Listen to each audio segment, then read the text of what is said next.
Sa nakaraan nating kwento, ay natapos tayo kung saan ay nakarating na si Hyunwook sa loob ng palasyo, at kaagad niyang kinuha ang pansin ng Zombie King upang ilayo ang atensyon nito mula sa kanyang mga kasamahan. Pagpapatuloy, hinarap na ni Hyunwook ang Zombie King, at kanya itong tinawag na glow-in-the-dark eyes, at pinagsabihan na siya lang daw ang may karapatan, na mangbuli sa kanyang mga kasamahan. Ang kanila namang tuwa sa pagdating ni Hyunwook ay napalitan ng pagkadismaya nang marinig nila ang kanyang mga sinabi. Nagpapansin na naman muli ang kanyang sistema at ipinapaalala sa kanya na sa loob lang ng ilang sandali ay nakagamit siya ng napakalaking mana, kaya meron na lang siyang 32% natitira. Kaya napasabi na lang siya sa kanyang sarili na gumawa siya ng gulo pero kakaunti na lang pala ang kanyang mana, at hindi niya pa alam kung paano tatalunan ang kalaban na nasa kanyang harapan. Mula sa kanyang kinatatayuan ay kanyang nakita na naghahanda na ang Zombie King para umatake, kaya nagulat naman siya at napatanong na kung meron ba itong kakayahan na umatake sa malayo, at mabilis kumilos upang paghandaan din ang gagawin ng kalaban. Sa kanyang pagtingala ay kanyang nakita ang misteryosong bagay na nasa kanyang itaas. Napansin naman ito ng Zombie King, kaya napahinto naman siya sa kanyang ginagawa, habang makikita naman ang pagkainis sa kanyang mukha. Nagtataka naman siya kung bakit hindi pa rin umaatake ang Zombie King sa kanya, dahil kanina pa naman ito naghahanda. Tinawag na rin ni John Mo ang kanyang mga kasama, at inuutusan na tanggalin na nila ang kanilang gear na dala, kung saan kaagad naman nila itong sinunod. Sabay-sabay na nilang binuksan ang bag nilang dala na naglalaman ng mga bowl ang metal, at mga potion na labis na kailangan ng ating bida. Muli niyang tinitigan ang misteryosong bagay na kanyang namataan, at napagtanto na huminto sa pag-atake ang hari ng mga zombie gamit ang mga letigo nito dahil sa bagay na ito. Dahil sa pagkabahala na baka muli na namang mawala ang natitirang bagay, ay dali-dali na siyang humahakbang papalapit dito, na hindi alintana na maging ang kanyang mga alagad ay kanyang maapakan ng naglalakihan nitong paa. Dahil sa laki ng kanyang mga hakbang ay mabilis siyang nakarating sa kinatatayuan ni Hyunwook, at kanya na rin itong aapakan. Dahil sa bilis ng pangyayari at papalapit na ang napakalaking paa ng Zombie King sa kanya, ay nanlaki na lang ang kanyang mata at nakaramdam ng pagkabahala. Nang wala ng patumpik-tumpik pa, ay ibinagsak na nito ng malakas ang kanyang paa sa lokasyon ng ating bida, kung saan ay nagawa naman niyang makaiwas at makaligtas gamit ng kanyang skill chain. Dahil nakalayo na si Hyunwook sa misteryosong bagay na labis iniingatan ng Zombie King, ay ginamit na niya ang kanyang naglalakihang letigo pang-atake sa ating bida. Kung saan ay nagulat at nahihirapan sa pag-iwas si Hyunwook sa biglaang pag-atake sa kanya. Batid na ng kanyang mga kasama kung ano ang mga kailangan niya, ay hindi na sila naghintay na utusan pa, at mabilis na nilang tinawag si Hyunwook upang ipasalo ang isang lata ng Mana Star. Napansin naman ng Zombie King ang kanilang ginagawa, kaya nagtataka nitong ibinaling ang pansin nito sa kanila. At mabilis na itinutok ang kanyang kamao na may kasamang mga nanghahagupit na letigo, layuning patahimikin ang mga mahilig mang-istorbo. Ayan na ang mga nagwawalang letigo, papunta na sa mga kasama ni Hyunwook, at bawat madaanan nito ay nagkakapira-piraso. Ang sistema ay nagbigay na naman ng paalala, sa paggamit ng Spear of Achilles ay bumaba na sa 11% ang manang natitira sa ating bida. Nang walang pag-aalinlangan ay kanyang ginamit ang sibat upang tulungan ang kanyang kasamahan. Kanya na rin itong pinakawalan at inatake ang mga letigo na papalapit na sa lokasyon nila John Mo, sabay utos kay An Mintay na itaas na ang kalasag nito. Gamit ang kanyang sibat ay inatake niya paitaas ang mga nagwawalang letigo, layuning mabawasan ang magiging impact nito sa kanyang kasamahan, at para mailihis rin ito ng bahagya. Matagumpay naman ang kanyang planong ginawa, kaya ito ay dumaplis lang sa kalasag ni An Mintay. Bagaman ito ay daplis lang, labis pa rin naman siyang nahihirapan, na maging ang kanyang tuhod ay ginamit na niyang pangsuporta. Pagkatapos ay wala nang sinayang na sandali si Hyunwook, at mabilis na niyang kinuha ang isang lata ng Mana Star gamit ng kanyang metal control. Kahit nagawa naman ni An Mintay na harangin ang mga naglalakihang letigo, at protektahan ang kanyang mga kasama, ay malaki naman ang naging pinsala nito sa kanyang kalasag. Matapos niyang makuha ang isang lata ng Mana Star ay kaagad na niya itong ininom, upang mabilis na maibalik ang kanyang mana. Meron na naman siya ulit ng 5 minuto upang tamasain ang epekto nito. Pagkatapos ay masigla na niyang tinawag ulit na glow-in-the-dark eyes ang Zombie King, sabay punas ng kanyang bunganga. At sinabi dito na siya ang harapin nito dahil siya ang kanyang kalaban, sabay kontrol na ng mga ball ang metal na itinapon ni John Mo sa kanya. Hindi na kailangan pag-isipan, at mabilis na niyang sinimula ng pag-atake sa kalaban, kaya ang hindi mabilang na ball ang metal ay nagsiliparan. Kung saan ang mga ito ay tumama na sa Zombie King, subalit na natili pa rin itong kalmado, dahil hindi naman umaabot sa mga ball ang metal. Ngunit hindi pa siya tapos, ginamit naman niya ang Metal Smash upang basagin ang mga ito, pero ganun pa rin wala pa ring epekto. Hindi pa siya nakontento, muli na naman niyang ginamit ang mga basag na bahagi ng mga ball ang metal, kasabay ng kanyang punyal. At maging ito ay wala pa ring pinagbago, tulad ng dalawang nauna ay nanatili pa rin siyang bigo. Hindi lang iyon, ang kanyang punyal ay nagawa pa nitong makuha, at pinipigilan na makabalik sa kanya. Kaya naiinis na lang niyang sinabi sa sarili na, ang harang talaga ang kanyang problema, kung hindi siya mag-iingat sa kanyang pag-atake, ay siguradong mawala ang lahat ng kanyang mga sandata. Dahil tapos na siyang umatake, oras na naman ng Zombie King para makaganti, kaya ang kanyang mga naglalakihang letigo ay nagtutungo na sa ating bida. Kanya naman itong sinanggagamit ng kanyang ginawang bakal na kamay, ngunit ramdam niya ang bigat na dala nito. At siya ay napaisip na nahihirapan siyang umatras para hanapin ang kahinaan ng Zombie King dahil sa kanyang mga kasama. Sakaling siya ay umatras ang mga kasama niya naman ang mapapahamak, at malagay sa alanganin ang kanilang kalagayan, habang karga-karga na ng isa ang misteryosong bagay na kanilang kinuha. Habang umiiwas siya mula sa mga nagwawalang letigo na umaatake sa kanya, ay pilit niya namang hinahanap ang kahinaan ng kalaban, dahil ang pagbaba ng tunay na Zombie King na si Baron Samedi ay hindi pa naman nakumplito, ayon sa kanya meron talaga itong makikitang kahinaan. Dahil kanina pa siya hindi makatama, ay sumigaw na siya sa galit, at nanggigigil na sa ating bida. Samantala si Hyunwook naman ay naiinis na, dahil hanggang ngayon ay hindi niya pa rin nakikita ang kahinaan na kanina pa niyang gusto makita. Habang silang dalawa ay abala sa kanilang paglalaban, si Kim Kyujin naman ay binasag na ang misteryosong bagay na kanyang karga-karga, layuning masagot na ang kanina pa niyang gustong malaman. Naramdaman ito ng Zombie King, kaya nababahala itong napalingon sa kanilang lokasyon.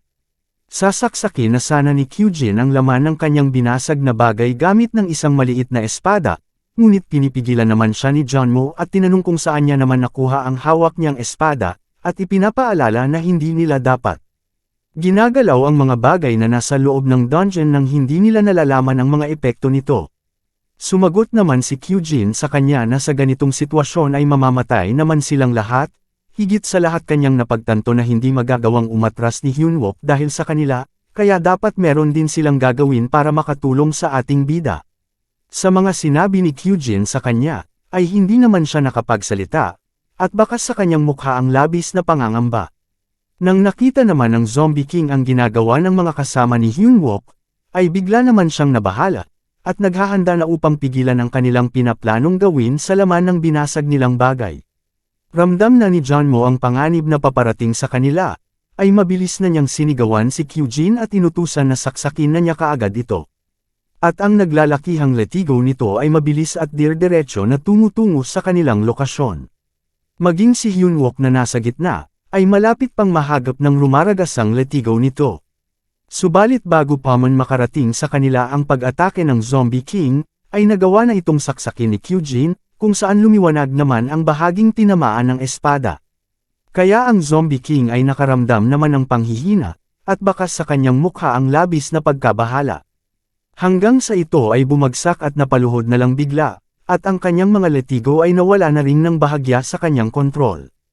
Bagaman na umabot pa rin ito sa kanilang lokasyon, ay nagawa naman nila itong maiwasan, habang ang iba naman ay lumihis na sa kanila. Nagdulot naman ito ng makapal na alikabok, dahilan na hindi makita ni Hyunwook kung ano na ang kanilang kalagayan. Kung saan ay malakas niya itong tinawag, at nag-utos na sagutin daw siya kung ang mga ito ay buhay pa, habang nag-aalala. Pagkatapos ng mga pangyayari, ay atin ang napatunayan na nasa mahihina talaga kumakapit ang swerte, dahil muli na naman silang nakaligtas. Upang hindi na mabahala ang ating bida sa kalagayan nila, ay mabilis na silang tumugon na siya ay ayos lang.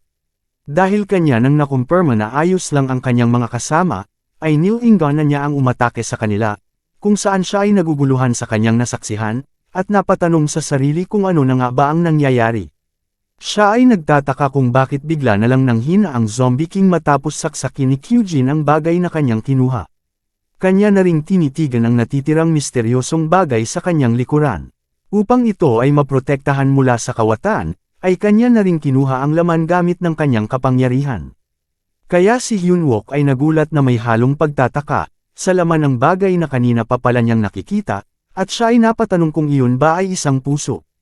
Upang malaman ng kung ano ang bagay na sinaksak ni Kyujin, ay mabilis niya itong nilingan upang tignan. Kung saan ay malinaw na niya itong napagmasdan, at kanya na ring nalaman kung ano ito. Kaya nagtataka siyang napatanong kung iyon ba ay isang baga. Matapos namang makuha ng Zombie King ang puso mula sa lagayan ay mabilis niya itong inilagay sa kanyang dibdib, kaya nagkaroon ito ng malakas na reaksyon, dahilan upang mapadepensa naman ang ating bida. Hanggang sa lalo pang nagliwanag ang kanyang mga mata, at napasigaw ng sobrang lakas. Kaya silang lahat ay napatikip na lang ng kanilang mga tainga, upang mabawasan man lang ang sakit na kanilang nararamdaman. At ang pulang sistema ay muli na namang nagpakita, upang maghatid na naman ng isang babala, na ang pagbaba ng Zombie King na si Baron Samedi ay nagsisimula na naman muli, at ito ay kasalukuyang nasa 66%. Kaya mas lalo pang tumindi ang lakas na ipinapalabas ng Zombie King habang ito ay nasa kalagitnaan na ng proseso.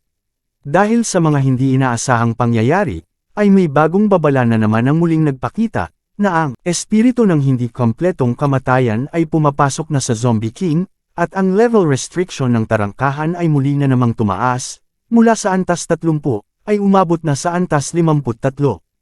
Sa kabila ng mga hindi magandang nangyayari, ay nakangiti pa rin si Hyunwook dahil sa wakas ay kanya na ring nalaman ang tunay na kahinaan ng kanyang kalaban. Ang Canoptic Jar ng Egypt, na pinaglalagyan ng mga organ ng isang mummy, Canoptic Jar pala ang tawag sa misteryosong bagay. Ayon kay Hyunwook, kung katulad siya ng isang mummy, ang kanyang puso ay naglalaman din ng kanyang espiritu, kaya ang kahinaan nito ay ang kanyang puso. At dahil ang depensa nito ay nakabase lang sa taglay nitong barrier, kaya ito na ang kanyang pagkakataon. Nang wala ng pag-aalinlangan, ay ginamit na niya ang kanyang failnote direkta sa puso ng Zombie King. Mabilis itong nakarating sa target, at ang barrier ay kaagad nang gumana upang magbigay ng depensa. Ngunit dahil sa taglay na kakayahan ng failnote na kayang baliwalain ang kahit anumang harang na gawa sa mahika, ay nagawa nitong masira ang depensa, at direktang tinamaan ang puso ng Zombie King. Subalit dahil sa epekto ng nangyayaring proseso dito, ay mabilis lang na gumagaling ang pinsala nitong nakuha. Kaya napangiti naman siya dahil ang pinsala na kanyang nakuha ay bigla na lang nawala. Upang makaganti sa ginawa ni Hyunwook sa kanya, ay naglunsad na rin siya ng pag-atake gamit ang kanyang mga naglalakihang letigo. Hindi naman natinag dito ang ating bida, sa halip ay sinigawan niya lang ito, at sinabi na huwag itong tumawa dahil ito ang tunay niyang inihanda. Dahil ang epekto ng Spear of Achilles ang tunay na panlaban sa mga may mga kakayahang magpagaling na kalaban. Gamit ang kanyang buong lakas ay inihagis na niya ito ng malakas, dahil ito ang mag-aalis ng nakakainis nitong healing effect. At ang sibat na may kasamang maitim at asul na aura ay mabilis nang nagtutungo sa target nito. Dahil nasira na ang harang na nagsisilbing proteksyon sa puso ng Zombie King, ay matagumpay naman itong tumama dito. At ang natatanging kakayahan ng sibat ay mabilis nang umipekto at pinipigilan ang muling paggaling ng pinsalang idinulot nito. Kaya ang Zombie King ay napasigaw na lang sa sakit, dahil ang kanyang ikalawang organ ay muli na namang nasira. Ngunit ang letigo nito ay tuloy-tuloy pa rin sa pag-atake papunta sa ating bida. Subalit nang gagamitin na sana niya ang kanyang kasanayan na skill chain upang iwasan ang pag-atake ng kalaban, ay saka naman nagpakita ang kanyang sistema, at naghatid sa kanya ng isang masamang balita, kung saan ang kanyang mana ay wala nang natitira. Dahilan ng kanyang pagkagulat at nakaramdam ng matinding pangangamba, nagawa naman niya itong maiwasan, subalit nakikita naman sa kanyang sitwasyon na labis siyang nahihirapan. At siya ay tumakbo na ng mabilis, sapagkat siya ay nababahala dahil may nakasunod na naman kaagad sa kanya na isa pang letigo. Sa huling sandali bago pa man siya matamaan, ay mabilis naman itong hinarang ni An Mintai. Kaya nagtataka niya itong tinanong kung ano ang ginagawa nito. Hindi naman siya sinagot ni An Mintai, sa halip ay muli nitong hinarap ang papalapit na mga letigo sa kanila, upang ito ay harangin gamit ng kanyang bagong nabuksan na kasanayan na isang kalasag, na gawa sa mahika na ginagamitan ng mana. Kung saan ay matagumpay niya naman itong naharang, at naprotektahan si Hyunwook mula sa kapahamakan. Dahil sa lakas ng atakeng kanyang pinigilan ay kanyang inayos ang kanyang paa upang magbigay pa ng higit na suporta. Kung saan ay nagawa niya pa ring manatili sa kanyang kinatatayuan habang hinarangan ang mabibigat na pag-atake ng kalaban. Pagkatapos ay kanya ng nilingon si Hyunwook upang tanungin kung ito ba ay ayos lang. Hindi naman siya kaagad na nakasagot, sa halip siya ay nagugulat at namamangha niyang tinanong si An Mintay tungkol sa ginamit nitong kasanayan. Ipinaliwanag naman ni An Mintay kung paano niya ito nakuha, at naalala ang mga kaganapan noong una nilang nilabanan ang Zombie King. Ayon sa kanya, tumaas ang kanyang antas sa hindi kapani-paniwalang bilis sa loob lamang ng ilang sandali, pagkatapos nilang makapasok sa dungeon na ito. At umangat ulit ang kanyang antas sa pagharang niya sa huling atake ng Zombie King sa kanila, noong nasira din ang kanyang kalasag. Dahil narating na niya ang antas na 20, ay nabigyan siya ng bagong kasanayan na isang magic shield, at kasalukuyang nasa unang antas pa lamang. Maging siya ay nagtaka rin noong una niya itong makita, at tinitigan pa ng mabuti ang lumabas na sistema sa kanyang harapan. At masaya niyang sinabi kay Hyunwook na sa wakas ay mayroon na rin siyang kasanayan na isang kalasag. Kung saan ay pinagsabihan lang siya ni Hyunwook na hoy, kahit na may kasanayan ka na, hindi ka parent dapat basta-basta lang na pumapasok, gamit ang isang kasanayan na hindi mo pa dating nagagamit, dagdag pa niya na kamuntikan mo ng paslangin ang iyong sarili. Kaya bigla na lang tumayo ang kanyang mga suot, matapos niyang marinig ang mga sinabi ni Hyunwook. Pagkatapos ay sumagot naman siya kay Hyunwook na sinusubukan lang niyang protektahan siya, nang hindi makatingin ng diretso sa kanya. Hinawakan naman ni Hyunwook ang kanyang ulo, at nakangiting sinabi dito, na naiintindihan naman niya ang ginawa nito, ngunit ayon sa kanya trabaho niya raw na protektahan sila, kaya hindi na nito kailangan na pahirapan pa ang sarili niya. Kung saan ay namumula naman siyang nagpasalamat kay Hyunwook, at tumugon naman ang ating bida na magpasalamat lang ito sa kanya sa oras na ligtas na silang makalabas dito. Pinutol na ng Zombie King ang kanilang pag-uusap dahil ito ay muli na namang sumigaw, na para bang nahihirapan. Hanggang sa lumabas na naman ang sistema na nagpapahiwatig na nakansela na ang nangyaring puwersahang pagbabalik ng proseso para sa pagbaba ng tunay na Zombie King dahil sa sunod-sunod na pinsalang natatanggap. At makikita sa mukha nito ang labis na paghihirap, dulot na rin ng palaso at sibat na kasalukuyang nakatarak pa rin sa puso nito. Dahil sa panghihimasok ng hindi kompletong espiritu sa katawan ng Zombie King, ay nagdulot ito ng hindi magandang epekto, at maya-maya lang ay masisira na ang katawan nito at babalik na ito sa pagiging patay. Kaya napasigaw na lang siya nga malakas, layuning ipalabas na ang kanyang mga natitirang lakas. Ramdam naman nila Hyunwook ang ipinapalabas na aura ng Zombie King kaya muli nilang itinaas ang kanilang mga depensa. At ang Zombie King ay, muli na namang nagwala, gustong tapusin ang mga mapangahas na sumira ng kanyang ginagawa. At ang mga latigo nito ay kung saan-saan na lang tumatama, kaya silang dalawa ay nakaramdam na rin nagbahagyang pagkabahala. Sa oras na direkta kang matamaan nito, ay siguradong mawawala ka na sa susunod na kabanata. Nagpatuloy pa ito sa pagwawala, bawat matamaan ay talagang nasisira. Kaya napasabi na lang si Hyunwook sa kanyang sarili, na hindi na nito kayang makontrol ang kanyang katawan, dahil na rin sa ito ay unti-unti nang nagkakawatak-watek. Ngunit patuloy pa rin ito sa pag-atake, dahil ito na ang kanyang huling pakikibaka, at kung sinubukan ba nitong isama sila. Inutusan na ni Jeonmo sa Taeyong na e-distract niya ang paningin nito sa lahat ng kanyang makakaya, sa pamamagitan ng pagbaril dito, habang silang lahat ay naghahanda na rin para sa kanilang dapat gawin. Kung saan ay sinunod naman ito ni Taeyong na nasa kanya na ring posisyon. Kanya nang pinaulanan ng bala ang mata ng Zombie King, upang ito ay magambala sa kanyang pagwawala. Maging sila ay kumilos na rin mula sa magkaibang direksyon, upang makapagbigay ng sapat na oras, para maibalik lang ni Hyunwook ang kanyang mana.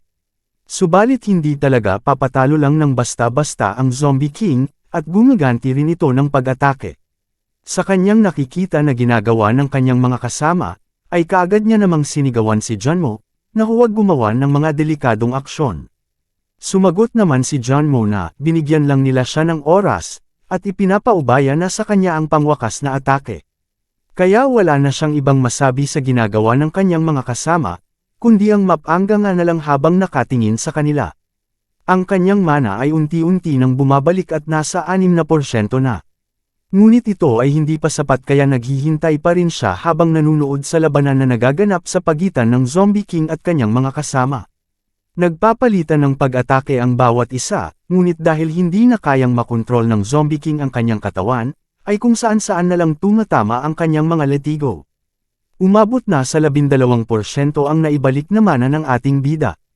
Subalit ito ay kulang pa, kaya patuloy pa rin sa pakikipagsapalaran sila Junmo, upang mabigyan lang ng sapat na oras ang ating bida.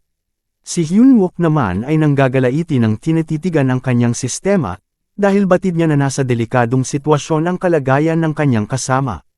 Sa kakatingin niya sa sistema, ay umabot na sa 19% ang kanyang mana. Sa tagal na rin ng laban, ay naubusan na ng bala si Junmo. Dahil nawala siya sa focus, ay hindi niya namalayan ang paparating na atake ng kalaban, mabuti na lang at ang kanyang baril lang ang tinamaan. Oras na rin para pumasok na sa eksena ang ating bida, kaya unti-unti na siyang lumalapit sa Zombie King. Kanya na itong tinawag na glow in the dark eyes, upang siya naman raw ang kalabanan. Pagkatapos ay mabilis na siyang nawala, at lumundag paitaas gamit ang kanyang steel chain na kasanayan. Kung saan ay ginamit niya ang latigo ng kalaban na kanyang pinagtalon-talunan, upang makalapit ng husto sa kalaban. Kanya na ring nilagyan ng mana at hinugot ang palaso mula sa dibdib nito. Maging ang kanyang Cloud Blade ay kinuha na rin niya, dahil kanyang napag-isipan, na ang susi para matalo ang Zombie King ay sa pamamagitan ng pagsira sa mga organ nito. Ayon sa kanya, mayroong 3 kanupik jar, ang baga, ang puso, at ang panghuli ay ang mata. At ito na lang ang natitira na dapat masira upang tuluyan na itong matalo, kung saan ay mabilis na siyang sumugod dito. Nang walang pag-aalinlangan ay kaagad na siyang tumalon papunta sa ulo ng kalaban, at galit naman siyang sinigawan nito. Kanya nang ginamit ang fail note para sa gagawin niyang unang hakbang, upang sirain ang barrier na humaharang, at mabilis na tinamaan ang isang mata ng kalaban.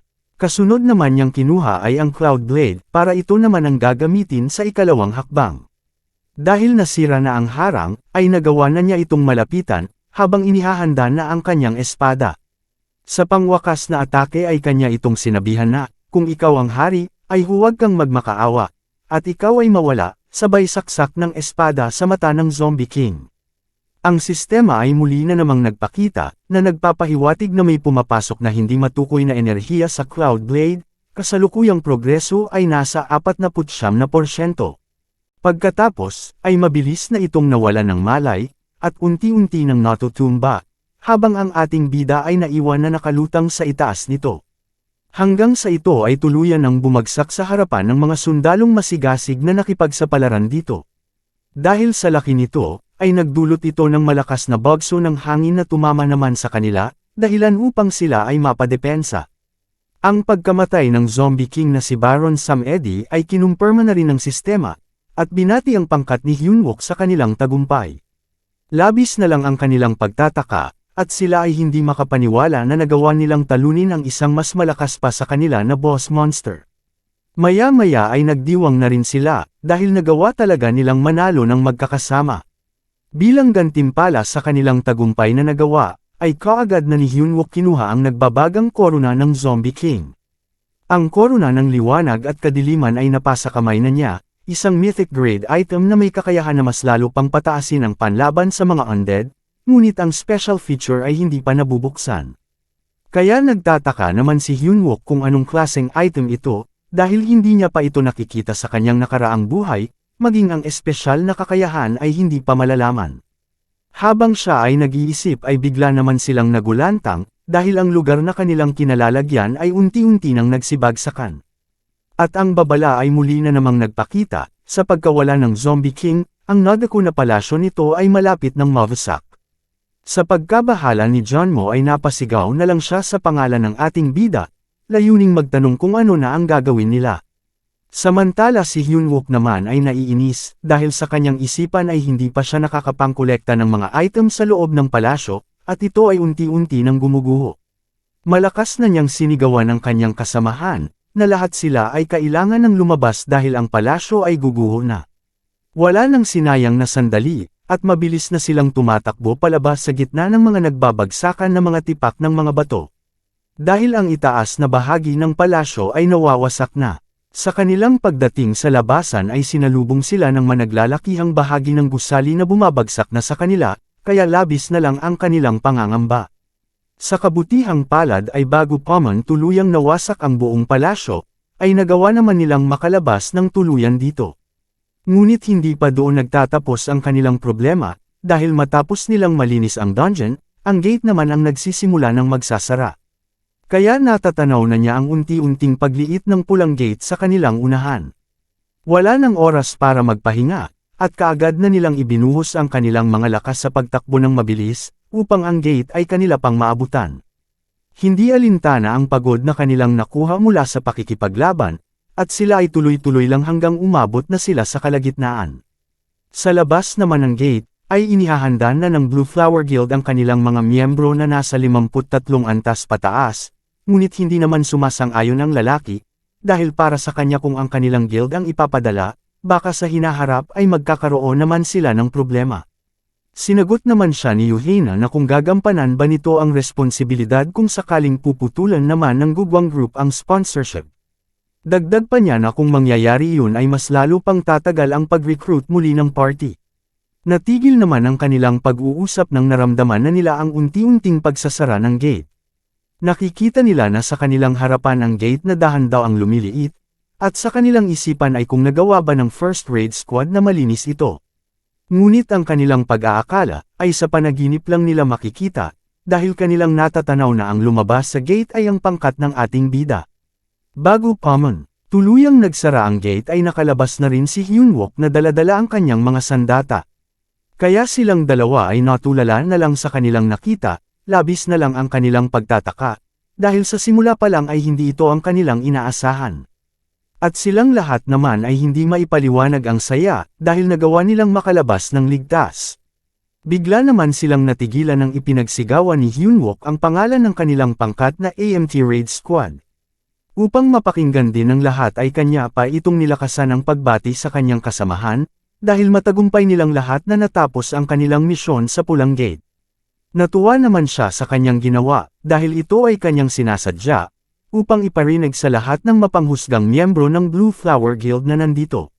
Silang lahat naman ay nagsisigawan dahil sa sobrang kagalakan, habang sila ni Yuhina ay nakatingin lang. Naiinis niya namang sinabi kung totoo ba ang kanyang nakikita. Hindi siya makapaniwala na ang isang grupo ng mga bastardong support squad na katulad nila Hyunwook ay nagawang malinis ang gate, sa kabila ng kanilang pagiging wala, kundi isang ordinaryo lang na sundalo, habang ang lalaki ay nalulungkot na nakatitig sa kanya. Galit naman siyang nagtatanong sa kanyang isipan kung sino nga ba talaga ang ating bida.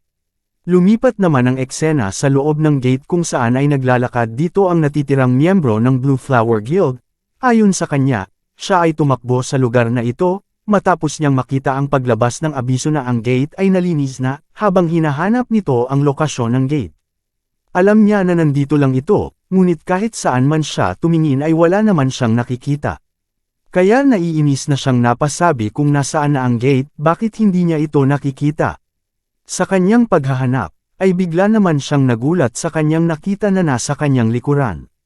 Nakatingin naman ng masama sa kanya ang vampira na mukhang uhaw na uhaw, dahil sa ginawa ng ating bida sa kanya. Mabilis naman niya itong hinarap, upang pagmasdan ng mabuti ang nilalang na kanyang namataan. Dahil ito ay hindi gumagalaw, ay tumalikod naman siya at planong aalis na sa lugar, ngunit bago pa man siya makagawa ng isang hakbang, ay mabilis naman siyang nitong pinigilan.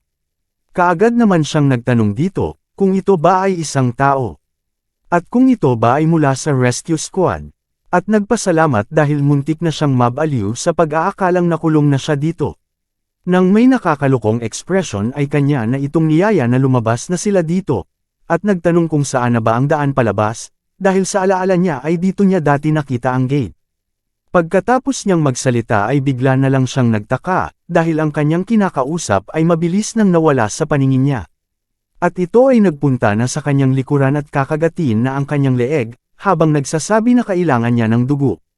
Hanggang sa ito na ang nangyari sa kanya, Naging mukha na siyang matanda dahil sa pagkaubos ng kanyang dugo, kaya napaiyak na lang siya habang nanginginig ang kanyang katawan.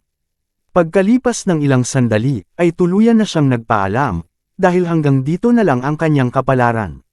Samantala, ang vampira naman ay naalala ang mukha ng ating bida, na nagpahirap ng labis sa kanya, at ito ay kanyang minura. At kanyang sinabi na maghintay lang daw ang ating bida, dahil kukunin niya ang lahat ng nagpapasaya sa kay Hyunwook, at ang lahat ng mga ito ay papahiran niya raw ng dugo. Atin nang balikan ang naging kaganapan sa labas naman ng gate, kung saan ay tinawag na ni Hyunwook ang pansin ng kanyang mga kasama, at sila ay pinagtipon sa dalawang linya habang humahakbang pababa ng hagdan. Kaagad naman siyang tinugunan ng kanyang mga kasama, at mabilis na sinunod ang kanyang utos, samantala siya ay patuloy lang na lumalapit kay Yuhina. Sa kanyang paglapit ay nagtanong naman si Yuhina kung ano na ang nangyari sa pangkat na naunang pumasok sa kanila. Sumagot naman si Hyunwook na noong nakapasok na sila sa gate, ay huli na ang lahat, kung saan ay nagdududa naman siyang tinanong nito, na ang kanyang ibig sabihin ay nagtagumpay sila sa pag-raid ng sila-sila lang. Seryoso naman niya itong kinumpirma, sabay sabi na katulad ng iyong nakikita. Dahil ayaw niya talagang maniwala, ay nagtanong naman siya ulit na kung may katotohanan ba ang sinasabi ni Hyunwook, kung saan ay sinagot naman siyang muli ni Hyunwook na, malalaman lang niya ito sa oras na lumabas na ang analysis result maya-maya. Dahil sa mga narinig niyang sagot kay Hyunwook ay napatanong naman siya kung sino ba talaga ito, at kung totoo ba na siya ay isang F-rank lang. Ngunit sa halip na siya ay sagutin, ay ibinalik lang nito ang tanong na kung siya ba ay naniniwala na ito ay hindi isang swerte, kung saan ay sumagot naman siya na magde-decide lang siya sa oras na matapos niyang ma-review ang analysis result. Bigla naman niyang iniba ang usapan at binanggit kung nakita ba ni Hyunwook ang isang sibat. Maaaring hawak ito ng isang miyembro ng Blue Flower Guild na naging zombie o hindi kaya ay nasa loob ito ng isang dungeon vault. Kung saan ay tinitigan lang siya ng nakakaloko ni Hyunwook, na para bang may nais pa itong pag-usapan na isang bagay. Kanya namang naalala ang mga pangyayari sa loob ng dungeon, bago pa man sila nakalabas dito. Kanyang kinuha ang sibat na nakatusok sa puso ng Zombie King. Nilagyan niya ito ng mana na nakakonekta naman sa kanyang braso.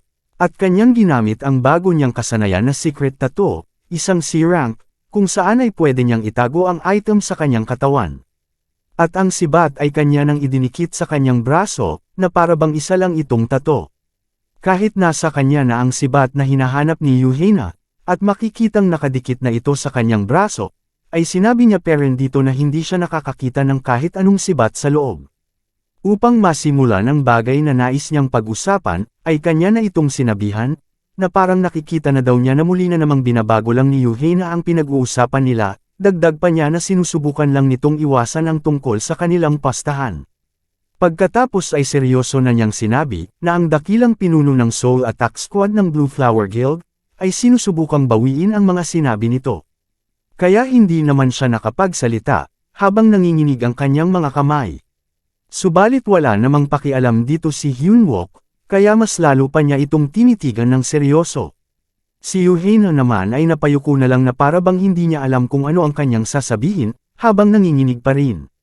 Pansin naman ni Hyunwook na hindi pa makapag-isip si Yuhina, at sinabi na babalik na lang daw siya mamaya, at kukunin ang kanyang kailangan, dahil sa ngayon ito ay mukha pang naguguluhan, sabay tumalikod, kaya nagulat naman si Yuhina sa ikinilos niya.